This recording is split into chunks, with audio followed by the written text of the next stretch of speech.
Merci Bernard et bonsoir à tous.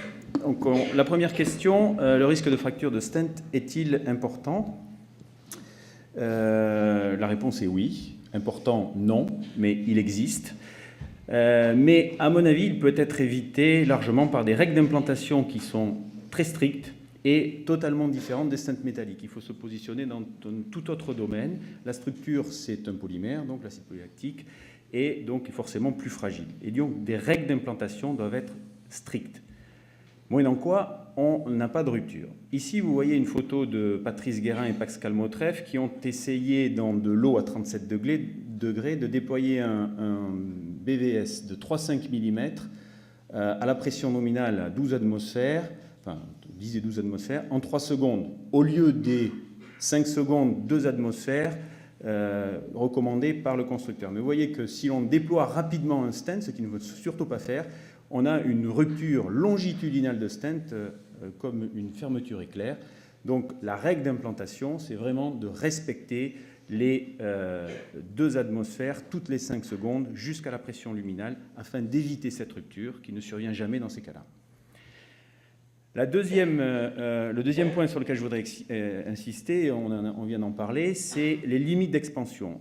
Ceci est une diapositive constructeur, donc de chez Abbott Vascular, qui recommande de ne pas dépasser les 0,05 mm de plus en diamètre d'expansion sur les BVS. Ce ne sont que des données constructeurs et John Ormiston a fait des études remarquables sur le BVS sur le banc et un petit peu poussé les limites. Et en vérité, on peut aller un petit peu plus loin que le 0,5 mm. Ici, vous voyez un stent de 3.0 qui a été poussé jusqu'à 4 atmosphères avec un ballon non compliant, jusqu'à 10 atmosphères avec un ballon de 4 mm de diamètre non compliant. Lorsqu'on dépasse les 10 atmosphères, avec 4 mm sur un 3.0, le stent se fracture et les fractures sont multiples. Donc 4 mm, ça paraît être trop. Il a testé cela sur une série de BVS de 3.0. 30 BVS testés avec des montées en pression et en diamètre de ballon. Vous voyez que la rupture est constante aux alentours de 3,8, 3,9 mm. Donc 3,8 semble être la limite maximale, donc 0,8 pour un stent de 3,0. Au-delà de ce diamètre d'expansion maximale, la rupture est quasiment constante. Donc respectez le diamètre maximal. 0,5, c'est la limite de sécurité, je dirais, constructeur. Je pense qu'on peut monter jusqu'à 0,8, effectivement, d'après les données de John. Nouvelle recommandation donc, concernant notamment le kissing, est une donnée également constructeur. Ceci est une diapositive de Richard Raposa à l'EBC 2013. Donc, do not perform this technique avec le BVS. Encore une fois, des données constructeurs.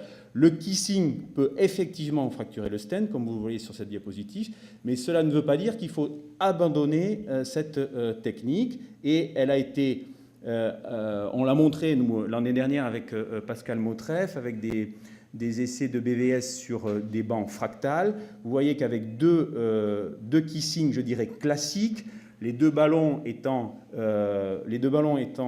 superposés dans le segment proximal de la bifurcation, on rompt très facilement la strut du scaffold avec ces images OCT qu'on vous a déjà montrées qui sont assez monstrueuses.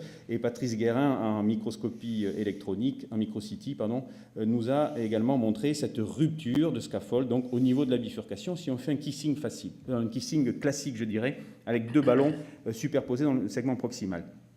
Alors, pour faire simple, on peut ouvrir la maille sans faire de kissing.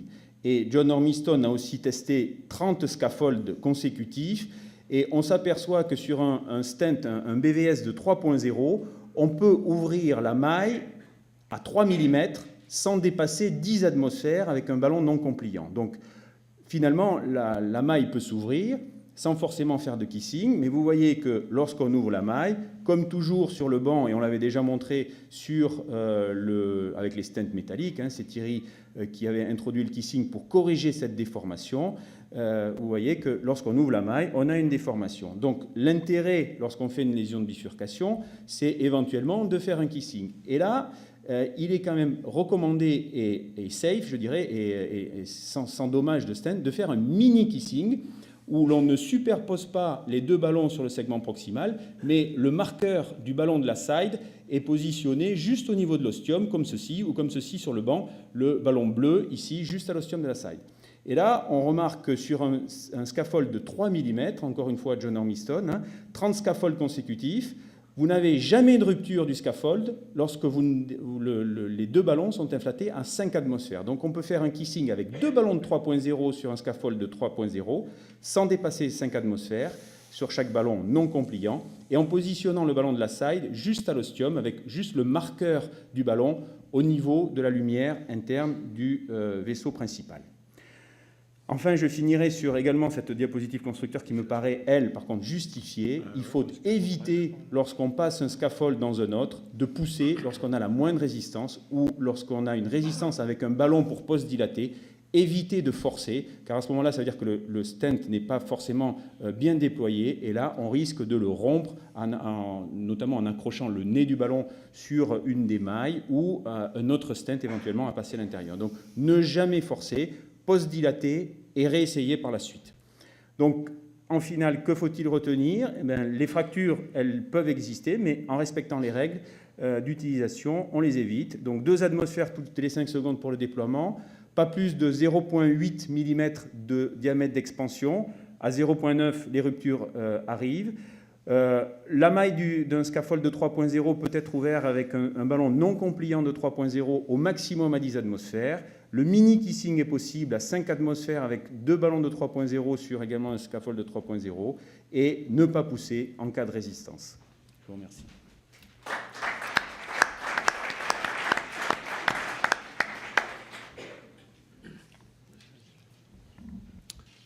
Des questions sur le risque de rupture des mailles de l'absorbe? Oui, des questions ici.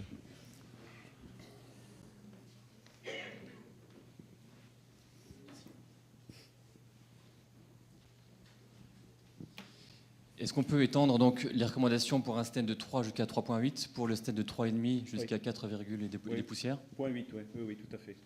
Et je dirais même après discussion, mais ça reste à montrer, ça n'a pas été encore validé sur banc, on peut dilater la maille du 3.5 avec un ballon de 3.5 non compliant, a priori.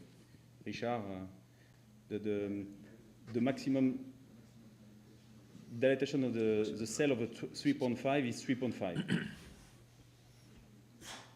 En sachant qu'on a 8% de recoil à peu près, hein, ce qu'on a vu dans l'absorbe. Oui.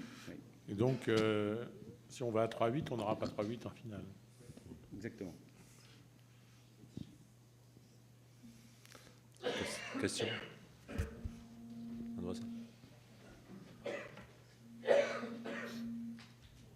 Concernant ce que tu appelles le mini-kissing, qu'est-ce qu'on a comme résultat en géographique et OCT quand on fait un mini-kissing? Est-ce qu'on a un résultat satisfaisant en termes d'ouverture de maille de la branche-fille, par exemple? Est-ce que ça donne quoi, finalement, ce mini-kissing?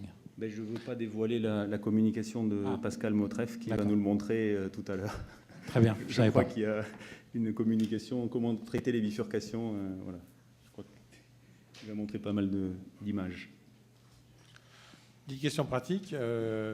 Tu te retrouves devant une fracture. Qu'est-ce que tu fais? J'essaie de coller.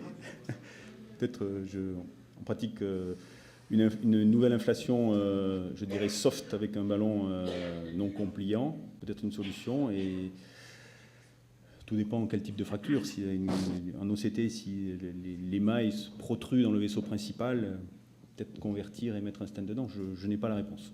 Franchement, Jean peut-être, mais... Non, pour l'instant, on n'a pas eu ce cas. D'abord, il faut le diagnostiquer, la fracture. C'est-à-dire que par géographie classique, c'est difficile, puisque le stent n'est pas radio-transparent. Donc la fracture va être très difficile à voir. Il n'y a que par OCT où on pourrait le voir. Et encore, il faut vraiment,